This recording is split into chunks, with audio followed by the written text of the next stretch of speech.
Donc comme vous pouvez le voir, on a quand même un paquet de pommes. Donc ça c'est de la golden, donc c'est plutôt sympa. Donc comment je fais pour m'en sortir, pour les ramasser, etc. En gros, toutes celles qui sont bouffées, mortes, périmées, enfin qui sont pas bonnes, je les jette au pied, au plus près du tronc. Ça me permet de faire de l'engrais et de nourrir un peu l'arbre, donc c'est plutôt cool. Et puis du coup ça me permet aussi de voir lesquelles viennent juste de tomber. Là par exemple, là j'en ai une qui est là. Bon là elle est clairement complètement bouffée. Du coup au lieu de la laisser là, je la pousse vers le tronc. Voilà. Donc ça me permet comme ça de savoir lesquelles viennent juste de tomber. Il y en a une autre là-bas au fond par exemple. Donc celle-là elle est tombée aussi il n'y a pas longtemps. Bon là elle est bouffée par les vers, donc pourquoi pas. Donc je vais la garder parce qu'on peut toujours en faire de la confiture ou quelque chose comme ça, ou au moins nourrir les poules avec. Donc voilà. Allez, je vais vous montrer tout ce qu'on a ramassé. Il en reste encore un paquet sur l'arbre. Il y avait le pommier qui est ici, là, qui a donné pas mal de pommes rouges, qui sont un peu plus précoces, donc ça c'est plutôt sympa. On a le noyer cette année qui donne pas mal de noix, donc ça devrait être pas mal pour pouvoir en stocker. Donc on n'a plus qu'à attendre que ce soit prêt. Allez, je vais vous montrer. Donc voilà un petit peu la récolte de pommes qu'on a. Donc il y en a déjà dans le séchoir solaire. Donc là on en a, et puis là c'est la récolte de tomates de la journée. Donc ça c'est plutôt cool. C'est pas encore Byzance, mais c'est notre première récolte de tomates, donc je suis content. Il y a de la verte d'apéritive, il y a de la cœur de bœuf, il y a de la jaune. Ah, c'est sympa, c'est coloré. Heureux, donc du coup on a traité un peu tout ça. Donc on a coupé les pommes, broyé les pommes, extrait le jus des pommes, fait du jus de pommes, on a fait de la compote avec les zestes. Donc voilà, donc ça c'est les pommes à la base. Ensuite là on a du jus de pomme dilué. Ici j'ai de la confiture de pommes, donc j'ai trois bocaux là, 4, un quatrième est peut-être en train de prendre. Et avec les tomates du jardin, ce qu'on a fait, c'est que pareil avec l'extracteur de jus, j'ai là pour faire du coulis, donc ça c'est le jus qui est en train de bouillir tranquillement, donc je le mettrai en bouteille après pour pouvoir faire. J'ai déjà préparé la bouteille ici avec du basilic au fond, et je vais remplir mon coulis là-dedans pour me faire des sauces pour les pâtes, etc. Et avec les peaux et les pépins, j'ai fait une tarte à la tomate pour manger ce soir, quoi. Donc, je voulais juste vous parler de mon extracteur de jus. L'extracteur de jus, c'est du bon matos, hein, puisque c'est du Zem Eda.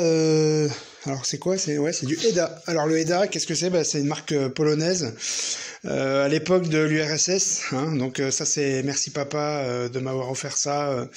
Donc c'est un héritage de ma grand-mère qui vient de là-bas. Donc voilà. Donc petit extracteur de jus polonais. Donc je ne parle pas du tout polonais. Je ne sais pas le lire non plus, donc merci Google Trad pour la notice. Bon après c'est facile à comprendre, hein. On met dedans, ça broie, ça fait du jus, et puis voilà. Donc voilà, c'était pour la petite anecdote. L'avantage c'est que c'est increvable, hein. Enfin j'espère, on verra bien. Ou alors ça va mettre le feu à la maison, mais j'espère que c'est increvable plutôt. Bon allez, c'est tout. On va se... Alors juste une petite précision sur les bocaux que j'ai utilisés, c'est des bocaux du commerce tels qu'on achète des compotes ou alors des conserves de haricots verts ou des conserves de petits pois et carottes, etc. Non pas les acheter en conserve, mais les acheter en bocaux, comme ça on peut se resservir des bocaux.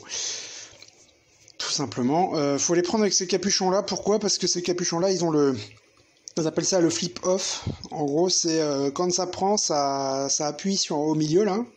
Et du coup, ça fait pas de bruit là quand vous appuyez, ça veut dire qu'il a bien pris. Là, je vais voir sur cet exemple-là. Par exemple, celui-là, il a pas pris parce qu'il n'y en a pas assez dedans. Là, je peux appuyer dessus, ça fait le ploc, d'accord.